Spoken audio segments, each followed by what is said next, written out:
बिस्मिल्लाहिर्रहमानिर्रहीम अस्सलाम वालेकुम। नाज़रीन, मैं ग़ुलाम अब्बास साकी जी साकी हूँ। आज 25 अगस्त 2024 का दिन है और दिन के 3 बजे हैं। नाज़रीन, तमाम दरियाओं और मौसम के हवाले से आपको अपडेट कर देता हूँ। आपसे गुजारिश यही कि आप इस YouTube channel daily vlog MJS को सब्सक्राइब करें। बहुत शुक्रिया जो कर चुके हैं, उनका भी शुक्रिया और न्यूज़ सब्सक्राइबर्स को वेलकम कहता हूँ। अच्छा, NDMA की तरफ से अभी 3 अलर्ट जारी हुए हैं, कुछ और भी होंगे यकीनन। अभी बलूचिस्तान का भी नहीं अलर्ट जारी हुआ तो मुझे लेट हो रही थी, मैंने कहा चलें आपको अपडेट कर देता हूँ।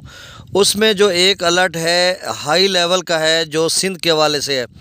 अब सिंध भर में शदीद किस्म की बारिश होगी। NDMA ने जो अलर्ट जारी किया वो हाई अलर्ट है, रेड अलर्ट आप समझ लें। FFD ने भी जारी किया है। तो अब सूरत हाल इस तरह की बनती जा रही है, चूँकि कल रात गए और कल जो है ये सिलसिला जारी होगा, 29-30 अगस्त तक जारी रहेगा। वक्फे वक्फे से गैर मामूली मूसलाधार बारिश होगी। अच्छा, दूसरा अलर्ट जो है वो KPK की हवाले से था, और KPK का जो अलर्ट है वो लो अलर्ट है। लो, मीडियम और हाई, ये 3 तरह के होते हैं। और खैबर पख्तूनख्वा में भी अगले 72 घंटों में बारिश की पेशगोई उन्होंने की है, लेकिन वो लो अलर्ट था, निचले दर्जे का था। और इसके साथ पंजाब का भी उन्होंने जारी किया, तो पंजाब का भी निचले दर्जे का लो अलर्ट है, मीडियम भी नहीं और हाई भी नहीं। हाई अलर्ट सिर्फ जो है वो सिंध का है, अगले 72 घंटों में इंतहाई गैर मामूली बारिश होंगी। और बलूचिस्तान का भी मेरे ख्याल में हाई अलर्ट होगा, कुछ डिवीजन्स का, जिसमें योब, सिब्बी, नसीराबाद, लोरालाई, कल्लात और मकरान वगैरह इनमें। और हो सकता है कि आगे चलकर वो साउथ पंजाब का अलहदा से अलर्ट जारी करें, जिसमें शायद वो बताएं कि कोई हाई अलर्ट है। लेकिन जो एक इंटेंसिटी है वो ज़्यादा सिंध में रहेगी, उसका इम्पेक्ट ज़्यादा अगर जनूबी पंजाब में देखने को मिला तो वो अभी पता चल जाएगा। लेकिन मूवमेंट या डेवलपमेंट जो है वो चेंज होती रहती है। अब दरियाओं का डाटा भी शेयर कर देता हूँ, लेकिन ये बात कि आप जहन में रखिए, ये मानसून का यानी अगस्त के आखिरी हफ्ते में एक ताकतवर स्पेल है, जो कि फ्लैश फ्लडिंग का सबब बन सकता है, अर्बन फ्लडिंग का, और गैर मामूली बारिश, और इसमें बहुत ज़्यादा नुकसान भी हो सकता है। तूफ़ानी बारिश है, बिजली कड़कने का, और जिस तरह से उन्होंने बताया कि 72 घंटे जो है गैर मामूली बारिश होगी, तो फिर सूरत हाल ख़राब हो सकती है। और इसके बाद सितंबर के महीने में भी काफ़ी जो है वो स्पेल पेनिट्रेट करेंगे, असरअंदाज होंगे। आप देखो वो कितनी बारिश बरसाएंगे। तीसरी जो अहम बात है वो ये है कि त्रिबेला डैम से फिर अखराज निचले दर्जे का कर दिया गया है। वो 2.5 लाख से ज़्यादा वहाँ से अखराज किया जा रहा है, और 50,000 का मुवेश काबुल दरिया में भी है।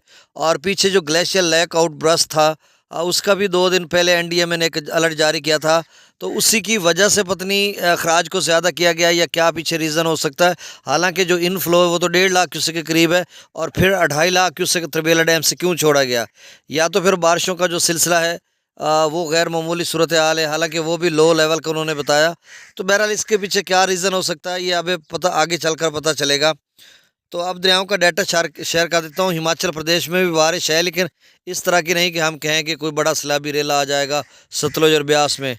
जम्मू और कश्मीर में भी मुतदिल बारिश है, लेकिन उसमें भी कोई ऐसा ख़तरा नहीं कि रावी में कुछ कहें कोई सैलाब। चनाब का थोड़ा बहुत ख़तरा है और सिंध का है, बाकी जेहलम का भी नहीं। डाटा मैं शेयर कर देता हूँ। दरिया सतलुज में गंडा सिंगवाला पर 360 क्यूसेक, सुलेमान की पर 5,687, इस्लाम पर 5,028, दरिया रावी में जसड़ पर 2,635, शादरा पर 15,353, बल्लो की पर 9,905, सतनई बिराज पर 10,227, दरिया चनाब में मराला पर 22,218, खानकी पर 33,474, कादराबाद पर 9704, त्रिमुबराज पर 41,728, और पांचनाथ पर 61,232 क्यूसेक। दरिया जिला में मंगला डैम से 8,000 क्यूसेक, रसूल पर अखराज नहीं हो रहा। दरिया सिंध में स्कर्दू पर 1,12,300 क्यूसेक, पी ब्रिज पर 1,46,000, बिशाम पर 1,64,800 क्यूसेक। त्रिबेला डैम से जो अखराज किया जा रहा है वो 2,56,100 क्यूसेक, और त्रिबेला से निचले दर्जे का ये सैलाब है।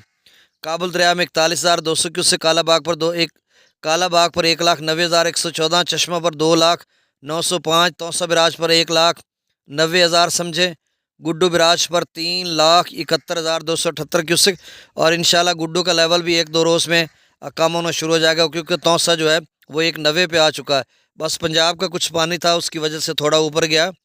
अब जो नदी नालों का पानी आएगा अगले 72 घंटों में, उसकी शिद्दत देखनी होगी। अभी तो एनडीएमए ने लो लेवल का लिख दिया, अब देखो आगे चलकर अगर लो लेवल का बनता है तो फिर कोई ख़तरा नहीं है। बस यही पानी था, गुड्डू से उतरना शुरू हो जाएगा, आगे हालात बेहतर हो जाएंगे। लेकिन सिंध में जो गैर मामूली बारिशें हैं तो वहाँ पे कुछ अर्बन फ्लडिंग या कुछ और मसाइल पैदा हो सकते हैं। अगर डीजी खां की उसी तरह की हैवी इंटेंसिटी या एक्सट्रीमली हैवी रेनफॉल या सवेयर फ्लैश फ्लड होगा तो फिर सूरत हाल ख़राब हो सकती है। अब गुड्डू पर 3,71,000, सखर पर 3,67,000 और कोठड़ी पर 2,67,814 क्यूसेक। गुड्डू से कोठड़ी तक दरमियाने दर्जे का सैलाब है और कोठड़ी से आगे समंदर तक जो है वो निचले दर्जे का सैलाब है। बहुत शुक्रिया, अल्लाह हाफिज़।